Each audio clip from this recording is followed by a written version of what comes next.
Hello, so today we're going to be going over a VOD, so I'm going to be going over a ZERI reroll game, and yes, that's right, I said ZERI reroll. For some of you very familiar with these lines, usually what you do is you play Watchers with Kog'Maw reroll.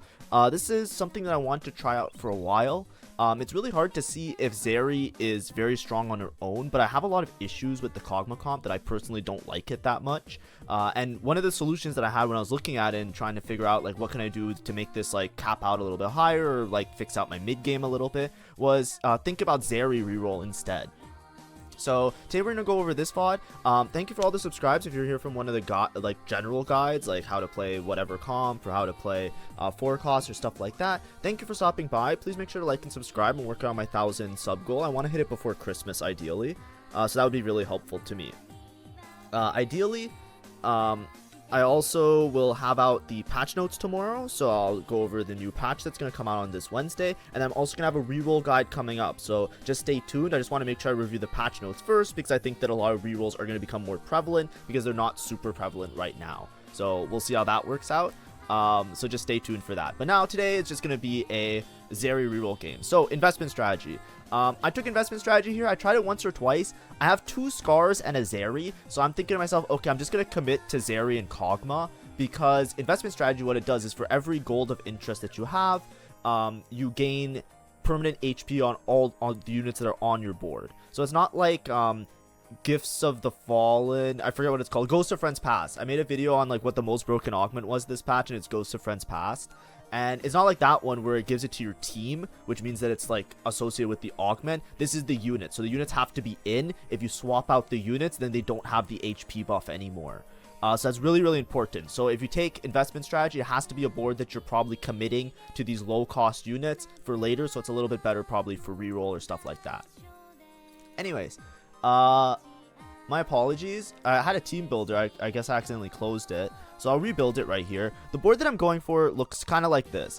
Basically, you're playing around Vertical Watcher with a sniper backline in the form of Kog'Maw and ZERI. It actually works out really, really nicely because you can fit in 6 Watcher very, very easily. You just have to make it to level 8. But you're rerolling for Kog'Maw 3-star and Scar 3-star. Whenever you play a reroll comp, a lot of times you're trying to pair up units that are the same cost because it makes for very efficient rolling. For example, if I'm rolling for a 3 cost here with Kog'Maw, what ends up happening is a lot of times by buying Scars, I'm thinning out the pool. I'm buying a lot of 3 costs, so it's easier to find the Kog'Maws, and then when I buy the Kog'Maws, it's easier to find the Scars because as I remove them from the overall amount of 3 costs that are available, it makes it more likely that I see the other one in the shop. That's why it's more efficient rolling. And what it revolves around this 6 Watcher trait, in addition to Firelight, basically making Scar this unkillable monster. Kog'Maw's ability is that he stacks attack speed every time that he casts, and he gains extra range. So this Kog'Maw basically just sits in the corner, ramps up, and then at one point in the fight, it's just so overbearing that he's just one-shotting and killing everything. But it all revolves around the Scar being unkillable in the first place. Now, if we're talking about Scar, the best items are always going to be like giga tank items. So, you know, I always try and put utility on Scar, but like, you know, if you can put like, you know, if you can greed towards putting like, you know, Bramble, Declaw. I'm sorry, I had this prepared before. My apologies. I'm so bad at doing on the spot. Declaw and like Warmogs. But any really good tank items are good. Just note that because the Watcher trait gives them some sort of durability, a lot of the durability items aren't that good. A lot of times you want some sort of passive heal item, so something like either Dragon Claw or Redemption, but Dragon Claw is a little bit better, especially in the current meta, because there's a lot of AP units, so it gives you a lot of magic resist. But in general, you can even make like a Stone Plate. Just try and make like armor items as well as like a little bit of passive healing items. On Kog'Maw, the general consensus is that you usually play around Guinsoo with Archangels. You just go double scaling. So the Archangel scales over time, which makes the Kog'Maw auto attacks do a lot more damage. Kog'Maw's an auto attacker, so his attacks deal bonus damage based on his AP stat. So if you ramp up his AP with Archangels, then his auto attacks are going to do a bunch, and then if you give him a Guinsoo, as the fight goes on, he's going to auto attack more and more and more and more and more, and his abilities that he gains more attack speed, so it just turns into like this cycle that at one point Kog'Maw is just pumping out damage like nobody's ever seen before. The problem that I have with this comp is that on level 7, you're a little bit weaker because you can't really play around this 6 Watcher. A lot of times on level 7, you're going to drop 2 of the more shitty Watcher units, and you're going to play around, what's his name? Having 3 Firelight in. just because it helps out the Scar a little bit. And then like your max cap on level 7 is typically like this. Now, in the most recent patch, they're buffing Automata a little bit. So this isn't right now, this is on Wednesday. Just note this line is going to change a little bit. I think the best version come Wednesday is going to be always to play 4 Automata, and you play around a Moo instead as one of your main tank units. Of course, we'll see that when it happens, but for right now, this is typically what you want to go for, is just 6 Watcher. The reason I don't like this board too much is that Kog'Maw needs a lot of time to ramp up, and Scar needs to be unkillable. So a lot of times, with the current meta, the way 3 cost reroll kind of works is that you end up rolling a lot on stage 4. Your stage 2, your stage 3, your early game is not too much dependent on the actual, like, hitting the 3 cost early unless you really high roll. Right, and that's part of what this comp feels. It feels very high roll. Kog'Maw items are pretty specific. A lot of times you see like Gwinsu, Archangel's Gunblade. A good Kog'Maw spot is typically if you get yourself into a spot where you have a Gambler's Blade, because Gambler's Blade just gives you the econ to make sure that you like guaranteed hit, and it works really well with this synergy of attack speed and AP. But in general, I don't like this comp too much because I find that it's really hard to cap out. And a lot of times you're just playing for like a 3rd/4th at best in the average scenario. Obviously, if you high roll and nobody's contesting you and people aren't optimizing their boards, you kind of just make it all the way and like go first. But I feel like a lot of times you need like a really strong econ augment, and then that takes away from your combat.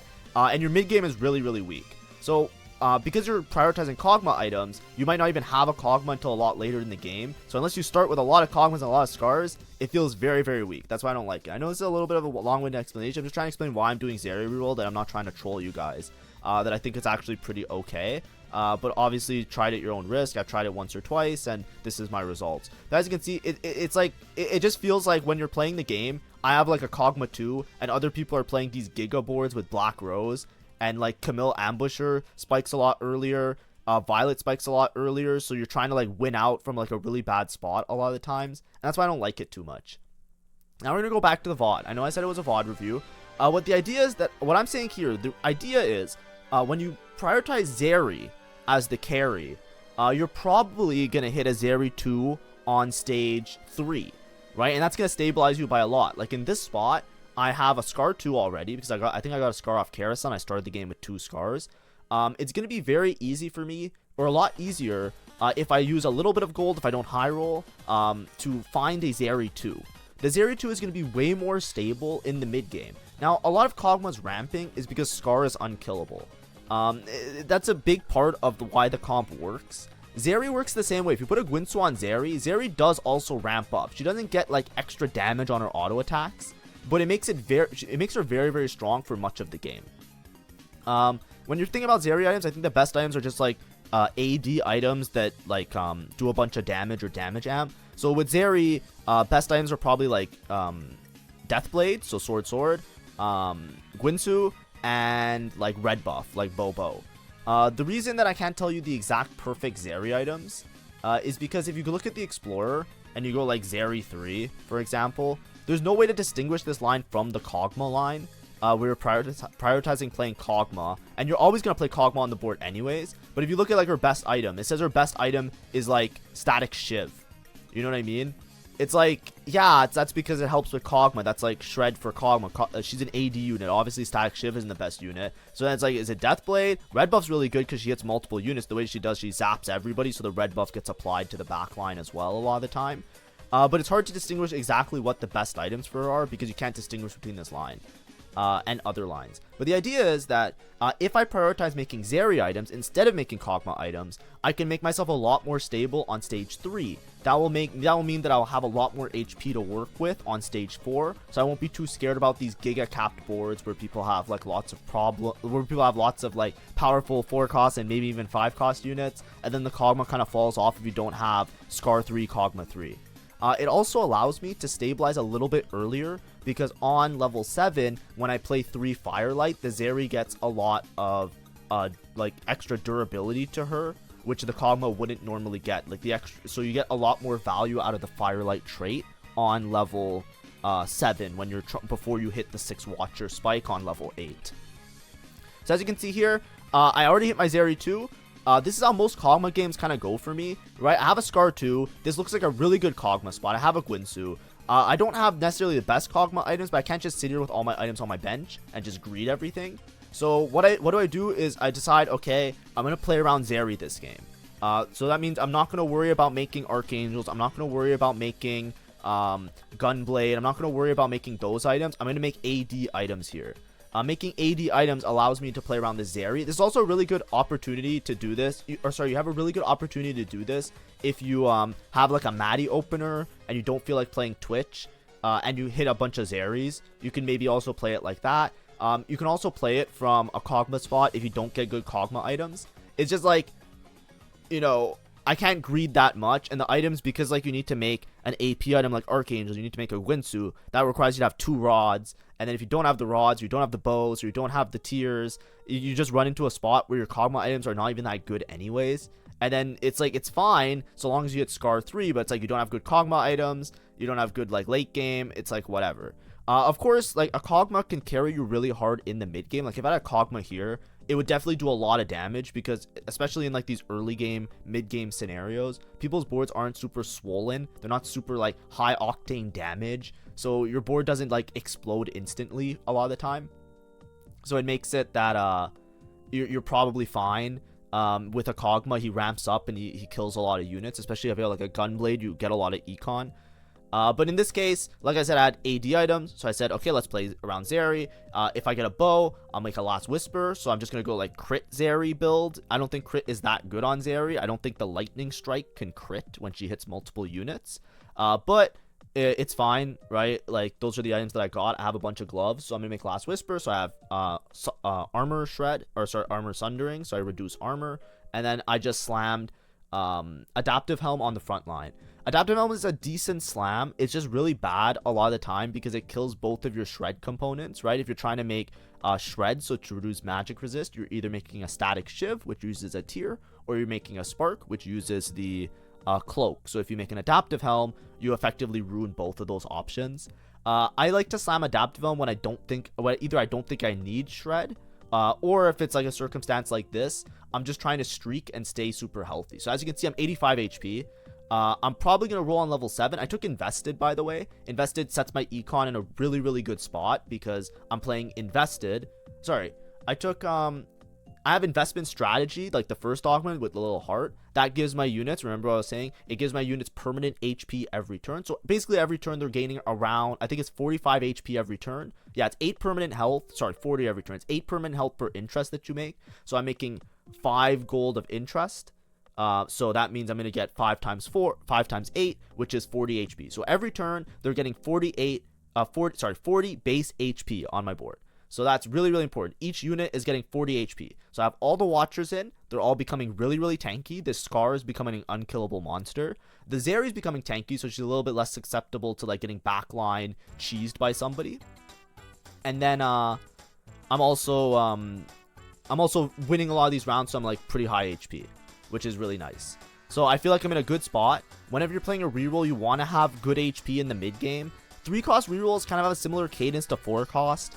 Sometimes in a 4-cost comp, you know, like you have to hit really, really aggressively if you're low HP, but if you high roll your early mid game or you have a really good spot for it, then you set yourself up into a really good spot on stage 4. It's the same as like a 4-cost, right? You can play a 4-cost with 70 HP, you can play a 4-cost comp with 30 HP. You just have to make sure that if you're 30 HP and you're playing a comp at 30 HP, you got to make sure that it's like, you know, half decent of a comp so you don't actually just like get railed the entire stage. But anyways, so I have the permanent HP. I took the prismatic that gives me a bunch of gold, and it also makes it so that I get free rerolls for every 10 gold I have above 50. So basically each turn I'm getting 3 free rerolls. Now, I don't think it's the best prismatic. I could have taken a combat prismatic from this spot. I always suggest that if you're playing reroll, your spot, like obviously there's the ones that help you to hit your board really well, like prismatic ticket, and they seem like they synergize, like, oh, I'm playing reroll, I'll take the reroll augment. The best thing you can always take is a combat augment. I just didn't like my combat options there, so I decided that I'll just take the invested because it synergizes with my current board right now. As you can see, we're not winning every round. Like I said, when I say that we're stable in the mid game, what I mean by stable is that, you know, we're losing by not too many units. So even though we won 2 rounds, we lost 2 rounds, we have a lot of gold, and we're 70 HP, right? Because we're not losing by a lot of units. we're a lot more stable because we have a good amount of damage and a good amount of front line. Also, we're also scaling, sorry, because of the first augment that I took. So everybody's gaining HP as the game goes on. All right, I think that's all like the explanation stuff. Now we're just gonna try and hit the units. We're gonna see, like, obviously we hit Kog'Maw 3. When I say I'm prioritizing ZERI here, I'm still gonna make Kog'Maw items eventually. What I'm saying is that, or I'm still gonna play Kog'Maw and I might make Kog'Maw items eventually. It's just that I want to make sure that I have my Scar items, my ZERI items dealt with first. And then I'm going to hope that I hit the ZERI 3 on 7. I have a lot of ZERI copies, so it's level 7 odds aren't that much worse. It goes from like 40% to like 30%. So you can still hit 2 costs 3 stars on level 7. I'm just rolling for efficiency because if I hit the Scar 3 or if I hit the Kog'Maw 3, it's a little bit better. I have a lot of Scars, by the way. This is what happens a lot of time to me. Like, I'll have so many Scars that I don't know what to do with them, and then I just don't hit any Kog'Maws. Right, and then it's just really bad because then the problem with Kog'Maw is he's very susceptible to like backline getting damage. This comp has a little bit of RNG. If you notice, whenever the Firelight units dash, you see how they jump on the hoverboard. I don't know what you want to call it, if there's like a arcane lore name for it, but they jump around. And when they jump around, sometimes this Scar absolutely griefs the game. Sometimes he jumps towards the Kog'Maw who's in the corner, and if you don't know, Kog'Maw and ZERI, they're snipers, so the further you are away from the target, the more damage they do. They get like a damage amp effect if they're further away from the target. So sometimes Scar jumps towards them, so they decrease the overall damage because they lose sniper value, and then he also brings like whatever the fuck was fighting him right in front of the Kog'Maw. And then the Kog'Maw sometimes dies, especially if you don't have Kog'Maw 3. That's why Gunblades a lot of times is really, really essential, because not only does it help the whole team in terms of survivability with the Gunblade, it also makes sure that the Kog'Maw just doesn't randomly die. And that happens a lot. So that's another reason why I don't like this comp. Because especially if you don't have the Kog'Maw 3, it's very frontline backline. So if they have backline access, at least the ZERI can jump around, so sometimes she gets out of the way. So it's like, it's better. That's another reason why I like ZERI, because like, you know, it's harder to get griefed because like, you know, if there's a bunch of people in front of her, she has an opportunity to move out of the way, so it's not the worst thing in the world.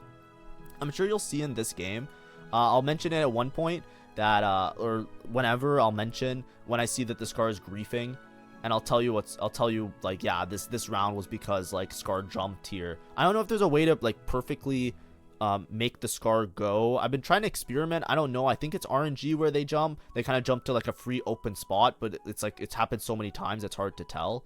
But as you can see, the ZERI staying well away. She started in the bottom right corner, and then she slowly shifted her way to the left corner and stayed away from the enemy carry, which is really, really nice in a comp like this. When you have a comp like this where you have like an unkillable frontline unit and a backline unit, you really don't want the unkillable front line to just remain unkillable and then randomly somebody just runs up on your back line and kills it. That's like the worst case scenario. And that happens a lot with Kog'Maw, right?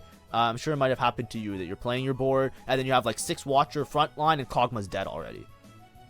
I remember it happened to me a lot with ambushers when they have a Jinx. Because if you don't have Kog'Maw 3, the Jinx rocket, in addition to like maybe like a Smeech or something, just randomly just kills the Kog'Maw, and it's just like, oh great. Here we go again. I'm scouting a little bit here. I'm trying to figure out like how deep I should roll. Right now I'm greeting. I'm always staying like above a certain threshold. I'm 1 off Scar 3, so I rolled a little bit deeper. I am losing rerolls with my prismatic augment because I'm only 60 gold, but it's only 1 reroll that I'm losing. If you don't know, the way invested works, that's the prismatic, so every 10 gold above 50 you get a free reroll. I'm 60 gold right now, but it doesn't give you the rerolls based on your current gold. It gives it to you based on the starting gold of the next turn. So because I'm 60 gold, I'm going to make 10 gold anyways because of interest and round gold. So I'm going to be at 70 gold next turn. So that's 20 gold above 50. So I'm going to get 2 rerolls. So I only lost 1 reroll by rolling a little bit deeper. And if I hit Scar 3, I might have won that fight. That's why I was rolling there. I could have rolled a little bit deeper as well. I could have rolled all the way down to 50 and that still would have been fine. Like best of both worlds of greeting. I could have also rolled all the way down to 10. It's up to you. It depends how much dire straits you're in. I don't feel like I'm in dire straits. I'm 58 HP, so I have a lot of wiggle room here. I hit the ZERI, so I hit ZERI like 8 copies. So at that point, you just send it to 0 because you're efficiently rolling for 2 whole things, right? I hit Zeri 3, Scar 3. And now, as you can see, all the gold that I rolled, by the way, I had like 10 rerolls. I was like 100 gold. I rolled like twice very aggressively. I hit 0 Kog'Maws. Like, I have 3 Kog'Maws. Like, imagine if I prioritize Kog'Maw items here, right? I feel like, of course, if you have early Kog'Maws, like, if you're in a high roll spot where you have a bunch of Kog'Maws early, then by all means, play around the Kog'Maw. I'm not saying that playing around the Kog'Maw is bad. I'm saying I don't personally like it as much, and I think the Zeri is more my play style of having, like, a little bit more of a mid game in a lot of the games. That's fine. If you don't agree with me, I don't care, first of all. And second of all, yeah, it's whatever, who cares? Like, you know, I think they're both fine, right? I just don't like the comp. But the thing is that if you run into this situation, what the fuck do you do? Like, that's what I mean. You have to have a lot of Kog'Maws early. Like, I had some Scars early. I hit Scar 3. I had no Kog'Maws. I have 3 Kog'Maws. I rolled so much gold. Like, I'm never hitting Kog'Maw 3. So I just push level here to get to 6 Watcher, and I'm just gonna try and win out from here. If I can make it to level 9, that would also be good. I can pick up some Kog'Maws along the way. I know I'm losing invested value, but I just want to make sure that I make it to the next level. Also, I didn't talk about my third augment. Sorry, I didn't talk about my third augment. I just took the one that gives you anti-heal because I don't have anti-heal, and now I don't have to make anti-heal. So when I was looking at my silver augments, I was like, hey, this one's probably the best. Another option for me would have been if I had the champ duplicator one, because I'm basically could ideally go for 3 stars. So the champ dupe one I would have taken as well, but at this point I was like, nah, I don't have an anti-heal, I'll just do that. It makes me the strongest at that given point. The other thing that's really great is having all 6 watchers in. They're all gaining HP every turn. Now I did grief, right? I rolled, so I rolled and I leveled, so I'm no longer at 50 gold, so I'm not making they're not gaining 40 HP the whole board. They're only gaining 16 HP this turn, right? Because I'm only making 20 gold of interest. That's investment strategy, the first one. So it's not ideal. Like, I could have greeded. I could have stayed level 7 a couple more turns and then like try and get like 40, 40, 40, 40, like get more HP. I'm telling you now, the Scar's already going to be pretty much unkillable. I don't think Scar's ever going to die before my Zeri. Scar's already really hard to kill with 6 Watcher. The extra HP is like icing on top of the cake.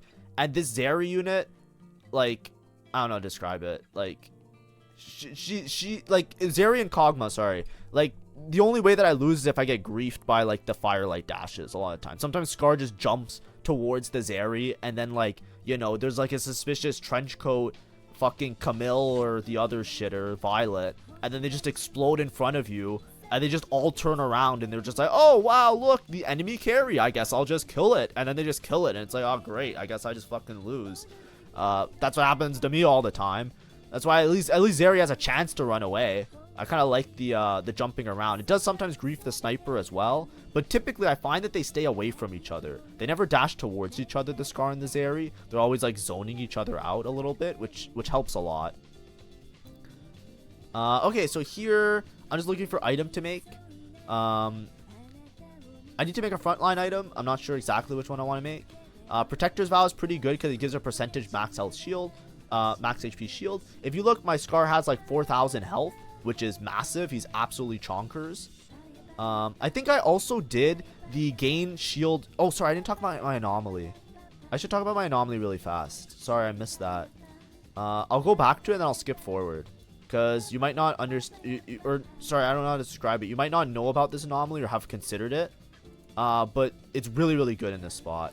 So the anomaly that I took here, I just want the Scar to be unkillable, or I want damage on Zeri, right? So I want AD for Zeri. I don't think I need attack speed for Zeri. So I want AD for Zeri, or I want tankiness for the Scar. That's like the main thing that I'm going for. So I'm going to watch the anomaly round, then I'll skip forward again. On this anomaly round, so the first thing I see is this one. I'll pause it for a second so we can read it. Combat start in every 8 seconds. Gain a 15% max health shield to yourself and two lowest allies for 5 seconds. I'm pretty sure this one's really, really good. It's really, really broken because it's combat start, right? So combat start, you grant a 15% max health shield. Now the max health shield, it doesn't say that it expires, and I don't think it expires. So this is effectively 15% bonus health, right? If you do the math, it's 15% bonus health. It also procs every 8 seconds, and it procs on your 2 lowest health allies. right? A lot of times when you're playing around a frontline Anomaly, you'll take something like 1000 HP, 700 HP, and armor. Like, you'll take these type of augments. This one's really, really good, right? There's another one that's also like gain 12% max HP every couple seconds. That one's also good. But basically, the health shield is effectively health, right? If I start with a 15% max health shield, that's effectively 15% more health to play around with. The thing is, I also get it every 8 seconds. So that's why I took it. It's very, very strong. I think it's very broken. Specifically here, it's broken because the Scar is never going to die. So this also adds some survivability to my other units, namely my ZERI. If my ZERI tries to get sniped or she takes some chip damage, if the timing is right, she can get a health shield and live a little bit longer, which is really, really huge for me. So it's very good in this spot. So as you can see, like I start the combat, there's like the little white bar that's the health shield. I don't know if maybe it expires. Like sometimes it just kind of disappears and I'm not sure about it. But either way, it's very, very good. You shouldn't sleep on it. Whenever you read the anomalies, just try and like conceptualize them. If you don't like you know, like there's tricks that you can do and stuff, but like if you know type of stuff, and I try and mention those, like, hey, this looks really broken on this unit. I've seen it done a lot. But you have to be really prepared, especially in the new patch coming on Wednesday. There's a little bit of spoiler, but I have heard about this a lot because everybody's talking about it. In the new patch, the anomalies are no longer going to be unique. So originally when you rolled for anomalies, you can roll for a guaranteed anomaly because you see every anomaly once when you roll down. So if you see an anomaly, you won't see it again. They're removing that. They don't like it. They're making it random. I think that has benefits and downsides, right? I'm like, hey, it's nice that now people can't just hit Exodia, but at the same time, if somebody hits Exodia, it feels really bad now.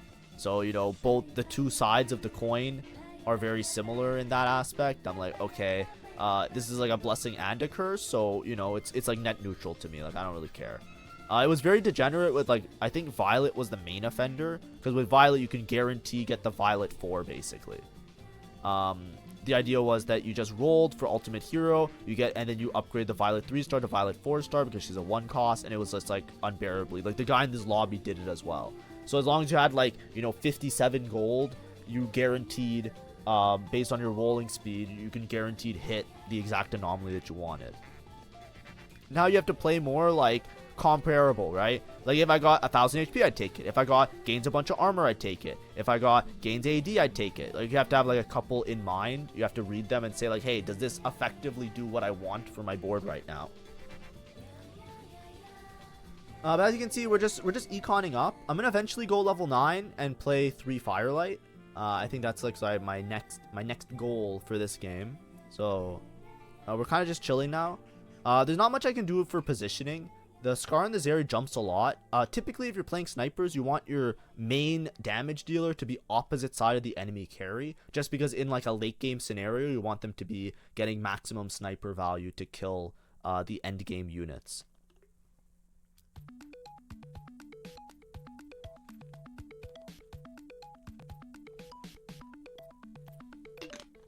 How's every day going? I had a miserable day yesterday, so I'm trying to make today a little bit better, but I'm super tired. Also, we're going to be doing art on stream. If anybody wants to stop by stream. I had a comment that was saying, like, stream. I do stream often. A lot of these games are games that I had streamed. The stream environment is very different. When I'm here, I feel like I'm very chill. I'm very happy. When I'm streaming, I am bitching. So, be prepared. Don't get scared. It's fine. I tilt fast, but I tilt fast like what do you call it? Like a firecracker, like those party poppers, you know? I scream what the fuck, and then after that I'm fine, and I'm back to normal. I think that's from like fighting games, right? I used to compete in fighting games. Like, I went to Melee tournaments a lot. I was huge in Smash. Sorry, I wasn't huge. I was really into Smash Bros. I was bad. Don't worry, I never made out of fucking pools. But like Guilty Gear and a lot of those games, like, tilting was very different because you were never behind a keyboard. So like, if you were tilted, a lot of times you just be like, what the fuck was that? But then like you'd always be like, hey, sorry bro, no, it's not you. Like it was always like, get it out, and then like, you know, you're still beside a human being, so treat them with respect and dignity. So like, I still have that in me, but like, you know, people still like slam the desk, but then it's like slam the desk, GG, and you shake that guy's hand next to you. You know what I mean? It's just like, the tilt is never like, you know, you're not plotting the guy, you're not finding his IP address, you know what I mean? It's always chill.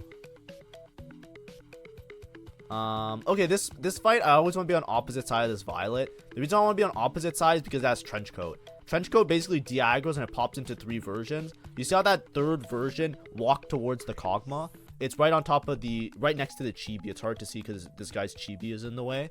But you see how the Violet walked towards the Kog'Maw? If that happens to my ZERI, my ZERI can die instantly, right? Or like die before the fight and then I lose all my damage.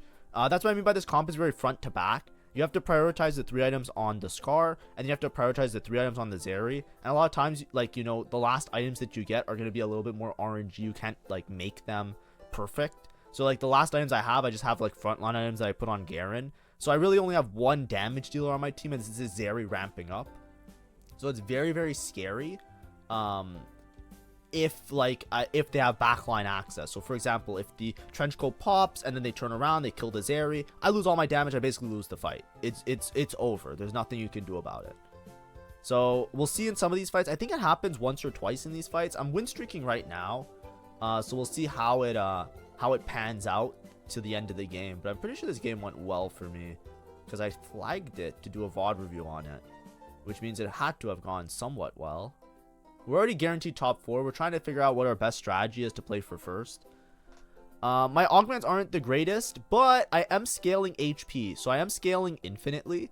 So the longer the game goes on, the better it is for me in particular. Because it makes my ZERI harder to kill, right? It's harder to just sniper and just kill her. Like, you know, maybe if my ZERI wasn't scaling the whole game, the Jinx Rocket would have killed her. Who knows, right? It's stuff like that matters a lot, and the Scar is just a monster. I would really love like passive healing on the Scar, like I said. Like if I get something to like recover 9% max health, because he has so much max health, it's gonna be atrocious, right? It's like when you put like a declaw on a bruiser, or like one of the Giga Bruisers, and they have like, you know, like 1,000 or 6,000 HP, or Mundo. You know, when you put like a thing on Mundo and then he just starts healing, you're like, oh come on. You know, it's like all the work that I've worked, I spent years chipping away at this guy's HP, and then all of a sudden, he's fucking back to full. You know, it's like that. So I would really like an item like that. I think here I just take Even Shroud. It gives a bit of armor. It gives a little MR. It also gives HP. I know Gunblade is a good Kog'Maw item. I don't really care at all about this Kog'Maw anymore. I also something that's really important is that based on Smeech jumps to the enemies with the lowest items. So sometimes it's better to just keep your items away from your carry. That's a huge mistake I see some people do. Like this Smeech, right? This Smeech can jump straight onto my what's it called? My ZERI if I have a low item unit. Oh, do you see that? That's the ZERI coming in clutch. You see the Smeech? I'll go back a second. Look, the Smeech. Look at him. He was right about to turn around. He went on this Vander. ZERI gets the fuck out of there. And then Smeech doesn't aggro her. He went on the Vander anyways, but if he killed the Vander in one hit, he could have aggroed the ZERI if she was in the same spot, and it would have been really, really bad. So this works out well. I'm beating this guy this round. But like I was saying, like let's say I put Gunblade on Kog'Maw and then I put Kog'Maw next to ZERI. The Smeech would jump on the... Oh, fuck. Never mind. It's not going good. Okay, you see what I mean? Like, my ZERI died, and now I just lose the fight. But that's because, like, okay, this was kind of troll, like, at the end there, right? Like, look where the ZERI jumped. Like, she was in the corner. I don't know. Whatever. You saw what happened, right? Like, the Scar and the ZERI are so close together that eventually, like, there's so many units around this Scar that they just jump towards the ZERI. And it's like, bro, like...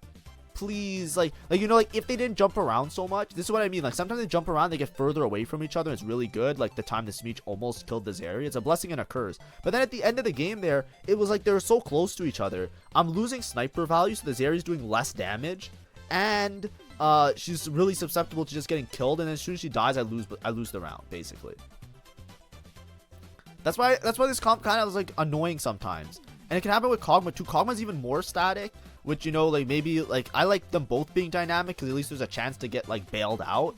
But, like, when you have just Kog'Maw, there are so many games where, like, I'm just playing, the Scar jumps towards the Kog'Maw, the ZERI jumps towards the Kog'Maw, everybody's in front of the Kog'Maw, and then the Kog'Maw dies. And I'm like, okay, my bad. Like, I'm the bad player, I guess. I deserve to lose here. And it's, like, a board that I should never lose to. It's just that my Kog'Maw dies in, like, the first 10 seconds of the fight. And it's like, yep. My bad, Scar jumped towards me. Also, this would be so funny. Like, I don't know if there's a guaranteed Scar thing about how he jumps and stuff. I really don't think there is. If there is something, like if you start him in one hex, he jumps always to the other hex or something. I have not seen anything. And I don't trust anything unless it's like verified by like at least like 20 other people. You know, I don't want to like trust me, bro. You do him here, here, and here, and it's gonna work. I need like evidence. I want like 3 VODs of showing that this Scar jumps the same way every time. Anyways, I'm fighting against these boards. I have a really bad matchup against this ambusher player. This Jinx player is scary. Maybe if he hits Jinx too, but for now it's not too bad. I'm trying to move around my units a little bit, just because I'm trying to get like, you know, a good balance of frontline and backline space, so that like I don't get wrapped, because a lot of these other units die very fast, right? The other watchers besides the Scar could die very easily to like these very, very large boards, right? So I don't want it to run into a situation where I get walked up on. So I'm trying to like isolate the Scar, make sure most people are hitting the Scar, have like a couple frontline units so it doesn't turn into like this clusterfuck in the front and then they like wrap around too much. But yeah, anyways, look here, this is like a really good positioning, right? And then, okay, never mind. Not anymore. I was just gonna say, like, do you see how far away the Scar is from the ZERI? The Scar is really close to the back line, but really far away from the ZERI, so I don't have to worry about getting griefed at any point in that fight. I don't have any loose components, so Spatula doesn't really matter. Other people also shouldn't have loose components, so I don't think Spatula matters at all. Black Rose emblem, nobody's alive yet. Nobody's alive that's left that's playing Black Rose. So, I could pivot and put Deathblade on ZERI. I think it's definitely better than IE, because the Deathblade, the Deathblade at least is gonna scale the extra AoE effect, like the static zaps of the ZERI, a little bit more than IE. So I definitely think it's better. I'd rather just take Sterix here. I have this random Edge of Night on the front line, which I don't like. So I'd rather just take that Edge of Night. I can put it on somebody else. Who cares? I'll put on Echo or something. And I'll put the Sterix, because Sterix gives HP. If you don't know, Garen gives HP to the 2 units on either side of him. That's his emissary bonus. So if you just stack HP on Garen, it effectively gives more HP to your entire front line, which is why he's a very good front line unit, very contested. Here's the Camille player again. We just gotta hope that we don't get wrapped. Hopefully the ZERI stays away. As you see, I put the ZERI on the complete opposite side of the screen, so I'm hoping that they just don't jump towards each other. ZERI dashed towards the right this time, so she just stayed in the corner, which is really good for me. I just need everybody to kind of isolate themselves on this Scar, and I should win the fight. It's looking a bit sus. Okay, Scar jump, backline. It's like equidistant. Oh god. Okay, I think I lose this fight again. Oh, it's a hard matchup because of the Smeech. It's so hard to predict because there's so many things jumping around. Like, you know, it looked good at in the middle, and then it didn't look good. The thing is that this guy's 1 HP, right? He's 2 HP. If I get a singular fight where the ZERI and the Scar stay away from the Smeech and I don't get destroyed by the Smeech, a single fight, right? I win the game. That's basically it, right? It just comes down to that's why it's very RNG. This sometimes happens with more boards, right? Like if there's like a Malzahar or like a Zoe or something, like sometimes it's just like really bad. But in this one, all I need is 1, right? That's all I need is 1 round against that guy, because I'm pretty sure I beat the other guy, because he's the Violet player, which is a little bit scary. Here I got good positioning again, right? Violet's on the opposite side, which is nice. So long as the ZERI doesn't jump towards the Violet, I should be fine.